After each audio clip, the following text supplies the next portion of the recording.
Tenda pedagang di Pasar Ramadan di Kelurahan Getas, Kapenawan, Pelayan, Gunung Kidul, Yogyakarta ini porak-poranda diterjang angin kencang Kamis sore. Sejumlah warga berlarian menyelamatkan diri. Angin kencang juga menyebabkan puluhan pohon tumbang. Salah satunya bahkan menimpa mobil milik Tagana Kabupaten Gunung Kidul saat mobil melintas di Jalan Jogja Wonosari. Satu penumpang luka-luka terkena pecahan kaca mobil. Evakuasi mobil yang tertimpa pohon sempat terhenti karena terhalang hujan deras yang turun saat evakuasi berlangsung. Data BPBD Gunung Kidul, total terdapat 71 laporan kerusakan yang terjadi akibat hujan deras disertai angin kencang. 39 rumah warga dilaporkan rusak, satu diantaranya rusak parah. Jaringan listrik di sejumlah titik terputus akibat tertimpa pohon tumbang. Sejumlah fasilitas umum juga dilaporkan rusak. Dari 11 kecamatan yang dilaporkan terdapat kerusakan, yang terparah kerusakan terjadi di wilayah Kecamatan Wonosari.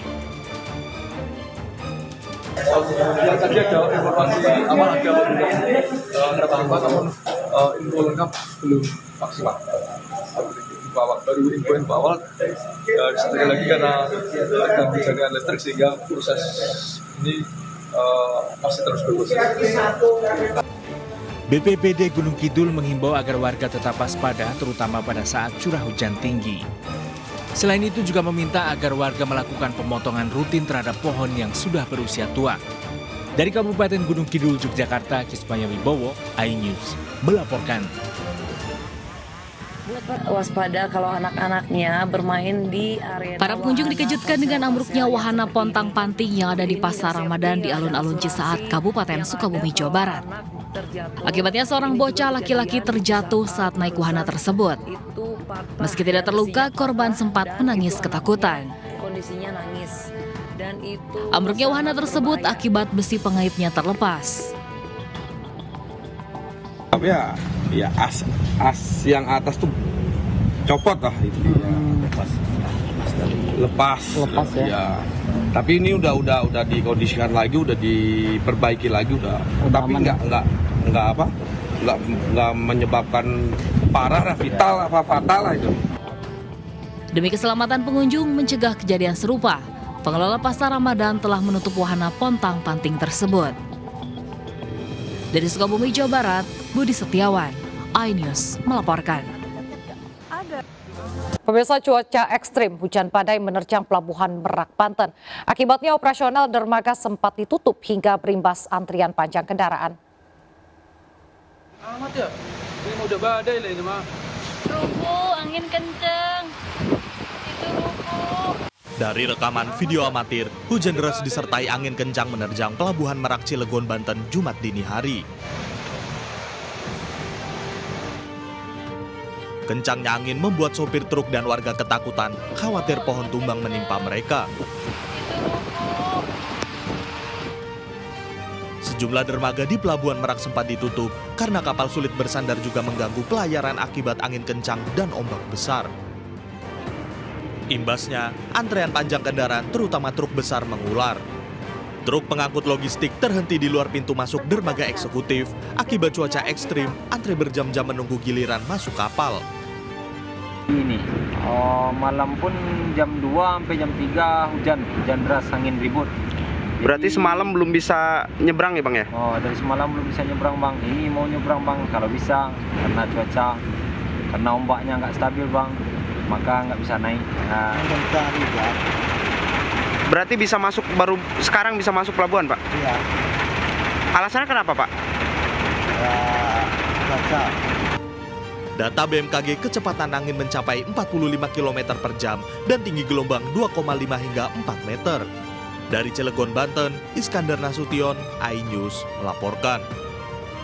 Pemirsa, hujan deras sejak kemarin membuat ratusan rumah di Kebon Pala, Jakarta Timur terendam banjir. Meski demikian, warga tetap bertahan di lantai 2 rumah mereka. Dan pemirsa, berikut laporan Salam Rahmat dari Kebon Pala, Jakarta Timur.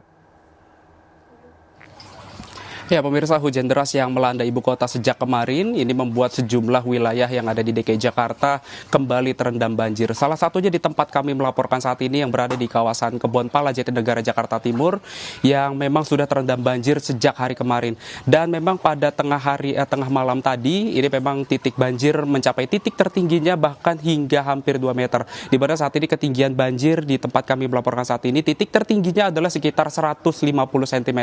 Sementara di titik terendahnya ini memang masih di kisaran 50 cm. Warga saat ini masih bertahan di rumah lantai 2-nya masing-masing dan saat ini juga warga ini masih mengungsikan untuk barang-barang berharga miliknya saja.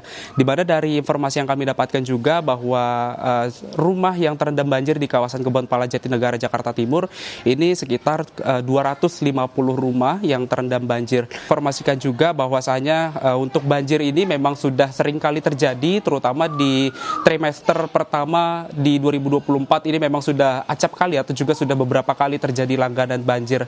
Dari Jakarta, Salam Rahmat Abdul Rosyid, iNews melaporkan. Selain di Kebonpala, Jakarta Timur, hujan berjam-jam sejak dini hari memicu banjir di sejumlah permukiman warga dan akses jalan di Jakarta Utara. Banjir membuat warga sulit memulai aktivitas di pagi hari.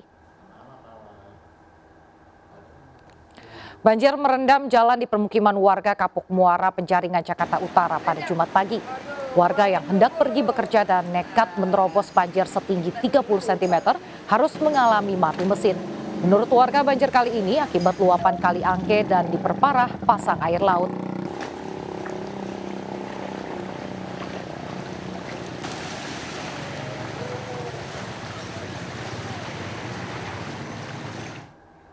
Banjir setinggi 40 cm juga merendam jalan Gang Musola, Kelurahan Rawabuaya, Kecamatan Cengkareng, Jakarta Barat pagi tadi.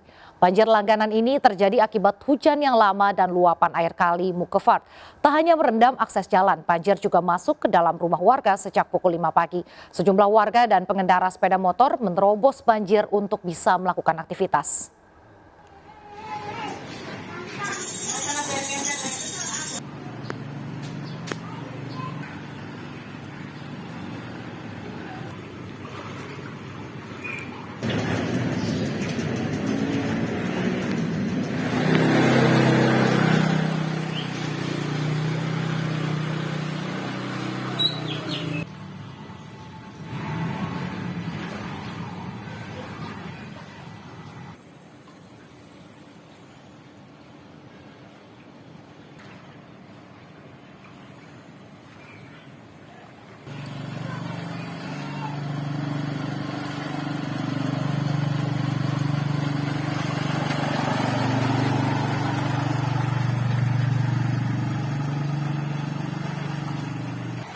Pemirsa, banjir luapan 3 sungai besar di Demak, Jawa Tengah melanda 25 desa dan berdampak pada lebih dari 43.000 jiwa.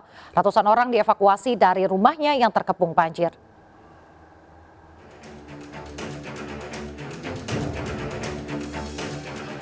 Ratusan warga terkepung banjir dievakuasi dari rumahnya di Desa Prampelan, Kecamatan Sayung, Demak, Jawa Tengah. Seorang ibu hamil bahkan dievakuasi tengah malam saat cuaca hujan dan minim penerangan. Dengan menggunakan perahu karet, warga korban banjir dibawa ke posko pengungsian. Ribuan rumah di Desa Prampelan, Kecamatan Sayung dilanda banjir akibat luapan Sungai Dompo dan tanggul jebol. Ketinggian banjir mencapai 1,5 meter, memaksa warga harus mengungsi. Evakuasi diprioritaskan bagi warga lansia, ibu dan anak-anak. Ini akibat hujan apa tanggul jebol, Bu? Hujan, kalau tanggul mereka berebek, sehingga itu berebek. Ya. Luber gitu ya? Hingga Jumat siang ini, banjir akibat luapan 3 sungai besar telah meluas ke 25 desa di 6 kecamatan. Selain permukiman dan fasilitas publik, sebuah rumah sakit juga terendam banjir hingga 1 meter lebih. Banjir juga memutus sejumlah akses jalan vital di kecamatan terdampak. Ini sedang OTW eskavatornya menutup tanggul yang jebol di daerah di Sungai Dombo. Selain itu kita akan mengirimkan nanti pompa besar di Prampelan sendiri untuk mengembalikan di Sungai Dombo. Sedikitnya 43.000 jiwa terdampak banjir dan 500 jiwa harus mengungsi karena ketinggian banjir mencapai 1,5 meter. Dari Demak, Jawa Tengah, Sukma Wijaya, iNews melaporkan. Pemirsa, banjir yang menerjang Demak, Jawa Tengah meluas ke 25 desa di 6 kecamatan. Saat ini hampir 500 warga korban banjir mengungsi. Dan untuk mengetahui kondisi terkini sudah ada Sukma Wijaya yang berada di Desa Prampelan, Kecamatan Sayung, Demak. Ya, selamat siang Sukma, bagaimana kondisi banjir di sana dan tempat pengungsiannya di mana saja? Selamat siang Nadia, selamat siang pemirsa. Ya betul, saat ini saya berada di Desa Prampelan, Kecamatan Sayung. Kondisi banjir di Kabupaten Demak ini sudah meluas pemirsa hingga ke 25 desa di 6 kecamatan. Dan dari 25 desa yang terdampak banjir, paling parah terjadi di Kecamatan Meranggen dan Kecamatan Sayung. Sedikitnya ada 7 titik untuk lokasi pengungsian yang berada di 2 kecamatan tersebut, dan paling banyak terjadi di Desa Perampelan. Nah, kebetulan di Desa Perampelan juga ada lokasi pengungsian yang berada di balai desa, dan sebagian warga juga mengungsi di pemukiman Sana Family ataupun di lokasi musola atau masjid. Saat ini mungkin pemirsa bisa melihat bagaimana kondisi banjir di lokasi. Anda bisa melihat dari layar TV Anda bahwa saya berada di lokasi di komplek pendidikan Islam. Di sini ada beberapa lembaga pendidikan yang sudah tergenang, dan kebetulan di sini merupakan lokasi masjid yang masih barusan dilaksanakan sholat Jumat, pemirsa. Jadi warga yang datang ke sini harus menembus banjir. Di luar ini juga banyak sekali pemukiman yang sudah masih tergenang dengan ketinggian antara 1 meter sampai 1,5 meter. Banjir yang terjadi di Kabupaten Demak ini meliputi persoalan yang sangat besar sekali, Nadia. Setidaknya ada 4 sungai besar yang mengakibatkan lokasi di Kabupaten Demak tergenang banjir. Antara lain Sungai Tuntang, Sungai Tabian, Sungai Dombo Sayung, dan Sungai Bulan. Terakhir dari informasi yang kita terima di limpasan sungai tersebut berasal dari hulu sungai yang ada di Kabupaten Grobogan. Ya, Nadia. Baik, terima kasih Sukma Wijaya melaporkan dari Demak, Jawa Tengah. Selamat bertugas kembali. Dan pemirsa, 2 orang tewas serta 70 rumah warga di Pekalongan, Jawa Tengah rusak akibat banjir bandang dari jembolnya tanggul proyek perusahaan. Polda Jawa Tengah turun tangan meminta perusahaan pemilik proyek untuk melakukan ganti rugi ke korban banjir. Banjir.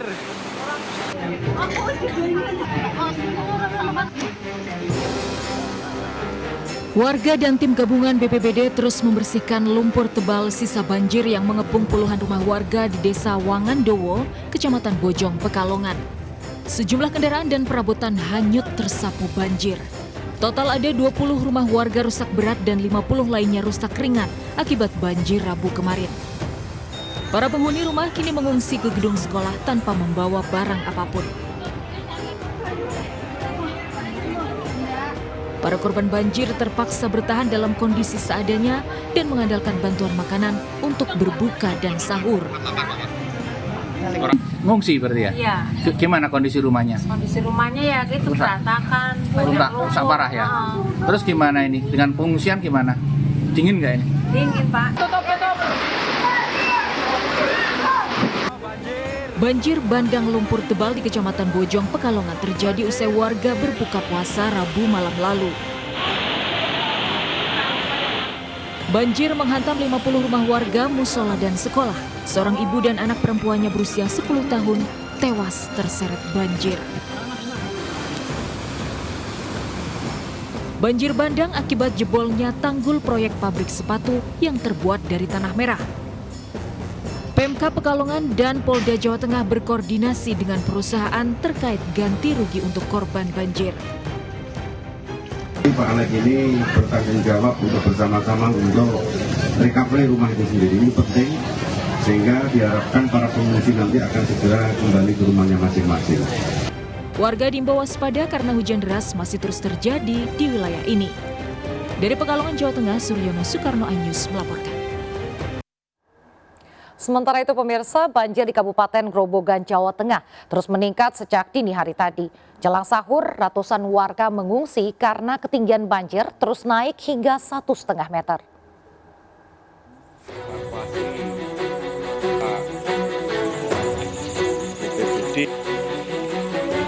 Seorang ibu warga Kebon Dalem, Purwodadi, Grobogan yang tengah sakit digendong menuju mobil ambulans untuk dievakuasi dari rumahnya yang terkepung banjir. Puluhan warga juga dievakuasi dari rumahnya yang dilanda banjir. Kondisinya tadi sakit, nggak bisa jalan, jadi tadi digendong, dimasukkan ke ambulan gitu. Selain itu ada warga lainnya yang dievakuasi? Warga tadi ikut membantu. Menurut warga, ketinggian banjir meningkat drastis sejak dini hari tadi. Khawatir terjebak di dalam rumah, warga pun memilih mengungsi menjelang sahur saat ketinggian banjir mencapai 1,5 meter lebih. Banjir juga merendam klinik dan kantor Bupati Grobogan. Malam ini ya? Baru malam ini, Mak, yang parah ini. Padahal banjir sudah merendam berapa hari? 2 hari.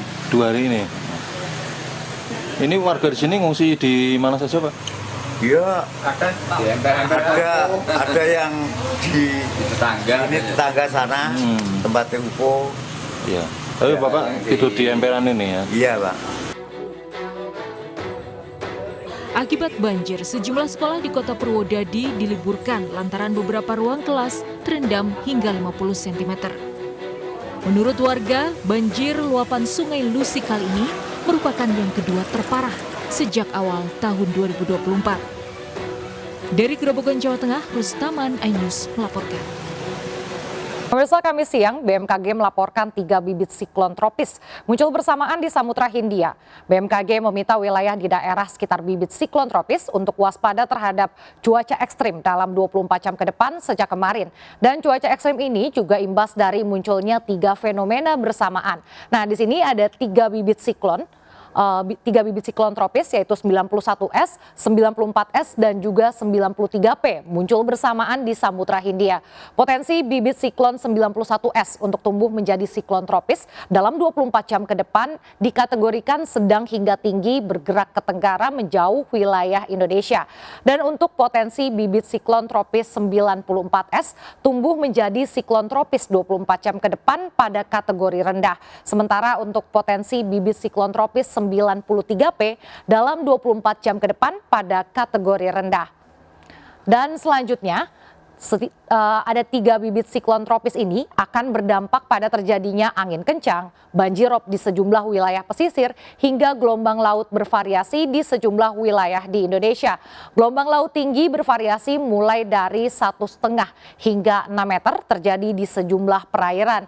Lalu untuk gelombang sangat tinggi yaitu 4 hingga 6 meter harus diwaspadai di Samudra Hindia Selatan, Banten hingga Jawa Tengah. Sementara untuk hujan lebat disertai angin kencang berpotensi terjadi di Papua bagian selatan, NTB dan juga di NTT. Warga diimbau waspada cuaca ekstrim yang masih akan berpotensi hingga 18 Maret akibat bibit siklon tropis. Nah pemirsa, tidak hanya siklon tropis, gelombang tinggi juga dipengaruhi munculnya fenomena super new moon serta jarak terdekat bulan ke bumi. Ini dampaknya, sekali lagi saya ulangi, angin kencang ya, sampai 35 knot, itu akibat dari bibit siklon tropis, dibarengi dengan adanya super moon atau fase bulan baru yang bersamaan dengan parigi, yaitu jarak terdekat bulan ke bumi. Jadi ada 3 fenomena yang bersamaan memberikan dampak pada peningkatan ketinggian pasang air laut maksimum sehingga berpotensi mengakibatkan terjadinya banjir pesisir atau banjirop di berbagai wilayah pesisir Indonesia. Pemirsa, imbas banjir merendam stasiun Semarang Tawang, jadwal sejumlah perjalanan kereta api terhambat.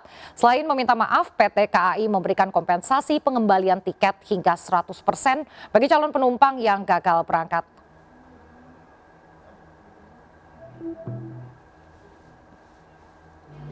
Antrian calon penumpang kereta api di stasiun Pasar Turi Surabaya, Jawa Timur mengurus pengembalian tiket. 659 calon penumpang untuk 3 perjalanan kereta, diantaranya kereta api Sembrani, Erlangga, dan Ambarawa, terdampak pembatalan kereta imbas banjir yang merendam stasiun Semarang Tawang. Di stasiun Pasar Senen, Jakarta Pusat, keterlambatan sejumlah perjalanan kereta api hingga 5 jam pada Kamis siang. Keterlambatan karena perubahan pola operasi dan pembatasan kecepatan perjalanan kereta api imbas banjir di Semarang. Selain meminta maaf atas gangguan perjalanan kereta api, PT KAI Daop 1 Jakarta juga memberikan kompensasi pengembalian tiket 100%, tidak termasuk biaya pemesanan selama 7 hari ke depan bagi calon penumpang yang gagal berangkat. KAI akan memberikan pengembalian biaya tiket hingga 100% tidak termasuk biaya pesan bagi pelanggan yang terdampak. Pembatalan dapat dilakukan hingga 7 hari setelah jadwal keberangkatan yang tertera pada tiket.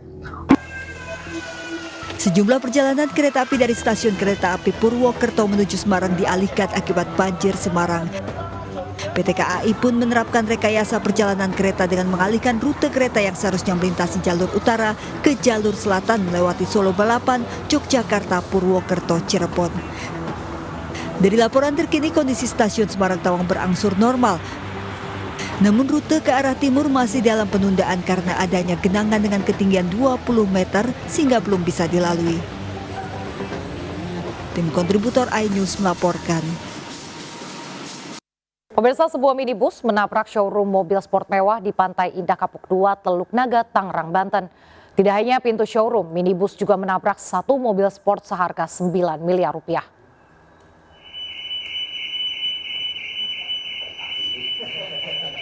Rekaman video amatir ini viral di media sosial. Bagian kap depan mobil sport mewah seharga 9 miliar rupiah rusak berat ditabrak minibus. Pintu kaca showroom juga hancur berantakan. Sejumlah petugas keamanan di lokasi berusaha menahan minibus yang mesinnya masih menyala dan terlihat tak terkendali.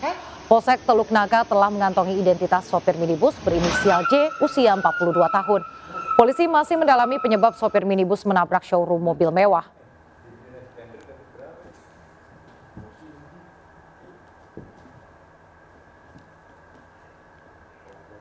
Memanfaatkan media sosial dan menjaga kepercayaan jamaah, seorang pemuda sukses menjalankan bisnis travel umroh sejak 2018 sudah memberangkatkan lebih dari 4.000 jamaah umroh. Menariknya, sebagian keuntungan bisnis travel umroh ini didonasikan untuk pembangunan sekolah dan pesantren khusus penghafal Quran. Dan berikut kisah inspiratifnya dalam program seputar Ramadan RCTI Bisnis Muslim Milenial.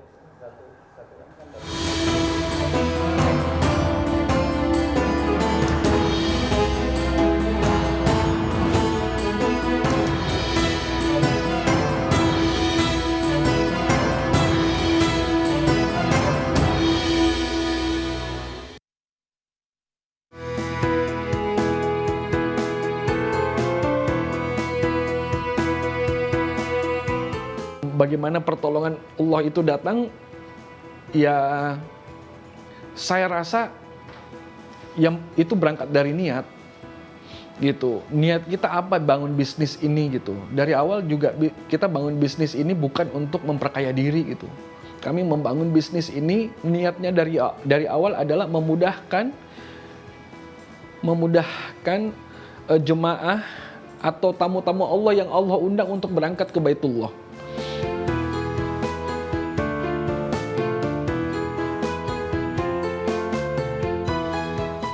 Ya, jadi dari awal itu Mbak, nama bisnisnya bukan Bisa Umroh, tapi Umroh Backpacker. Lahir di tahun 2018, lahirnya dari keresahan. Karena waktu itu banyak travel umroh yang muncul dengan harga murah, tapi akhirnya menjadi momok gitu. Karena banyak yang jadi korban penipuan akhirnya. Nah, ketika itu akhirnya kami hadir 2018 pertengahan kami hadir untuk keberangkatan di akhir 2018 itu sendiri dengan nama Umroh Backpacker. Nah, alhamdulillah atas izin Allah berangkatlah kurang lebih 2 bus dan kemudian disusul dengan keberangkatan berikutnya. Ada yang sampai 3 bus, 4 bus gitu. Nah, kemudian testimoni dari jemaah Umroh Backpacker, mereka bilang ini nggak sesuai mas namanya Umroh Backpacker gitu. Soalnya Mas Erwin tuh ngasih hotelnya yang Masya Allah banget gitu kan, hotelnya bagus, di Mekah hotelnya bagus, di Madinah hotelnya bagus gitu, kenapa nggak diganti nama aja mas?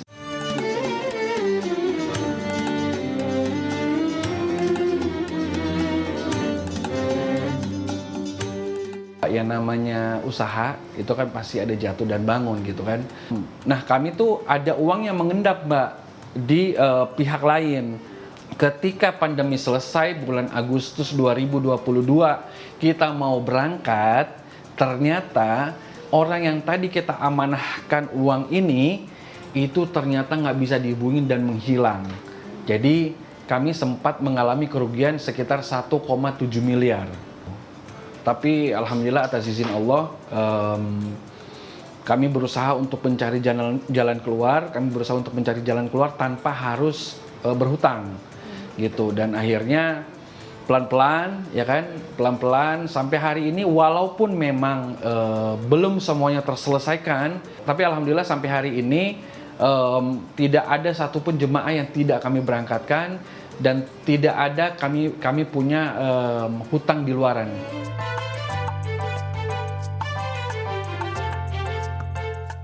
Ketika pandemi ini kan kita nggak ngapa-ngapain ya Mbak, gitu. Kita nggak ngapa-ngapain, akhirnya kepikiran, aduh anak-anak juga nggak sekolah gitu kan. Akhirnya dari situlah kepikiran untuk membuat sekolah dan pondok pesantren gitu.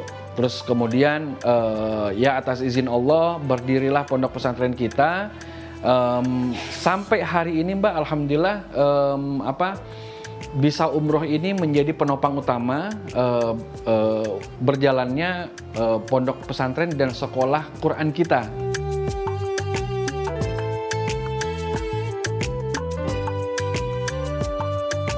Bisnis kita ini bukan bisnis yang ngejar dunia. Bisnis kita ini bisnis yang mau ngejar akhirat. Makanya setiap kali kami merasa kami sudah cukup nih untuk operasional gitu ya, bayar karyawan, terus kemudian lain-lainnya itu udah, selebihnya buat pondok gitu ya, entah itu buat operasional, entah itu buat bebasin lahan.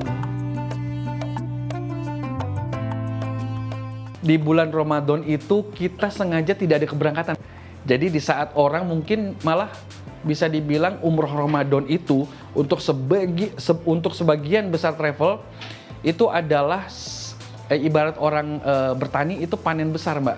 Salah satunya adalah umroh Ramadan dan haji. Tapi buat bisa umroh justru kami balik gitu. Bisa umroh ini adalah waktu istirahat buat kami. Gitu, waktu istirahat buat kami agar kami bisa fokus untuk beribadah di bulan Ramadan. Ya, memaksimalkan ibadah bersama keluarga kami, gitu kira-kira Mbak.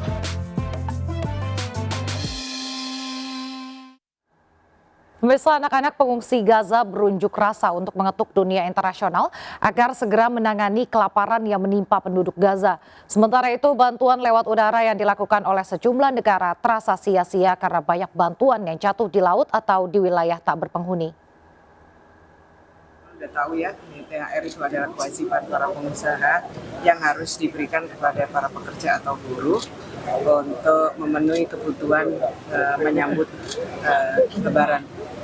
Paling lambat 2 minggu sebelumnya. Pembayaran THR itu dilakukan paling akhir adalah 1 minggu atau 7 hari sebelum hari H.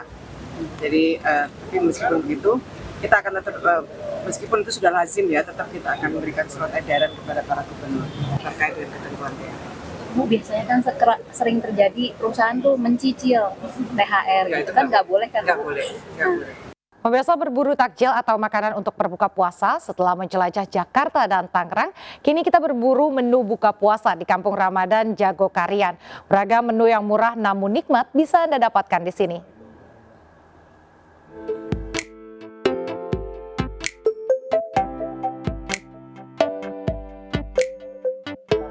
Tak seperti hari biasa, Jalan Jogokarian Mantri Jeron Yogyakarta di setiap Ramadan berubah dipenuhi 300-an lapak pedagang makanan dan minuman.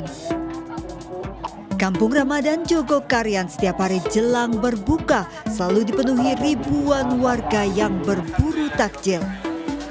Tinggal pilih mau berbuka dengan menu apa. Ingin yang gurih, ada sate gaji atau sate lemak yang dibakar dengan bumbu kecap. Atau dimsum yang bisa dinikmati saat masih panas. Jika ingin yang menyegarkan, ada beragam es buah yang bisa menghilangkan dahaga Anda. Atau Anda bisa mencicipi pecel sayuran sehat dengan siraman kuah bumbu kacang. Kangen pasti dari tahun-tahun sebelumnya, karena kan ya eventnya setahun sekali gitu pas bulan puasa aja.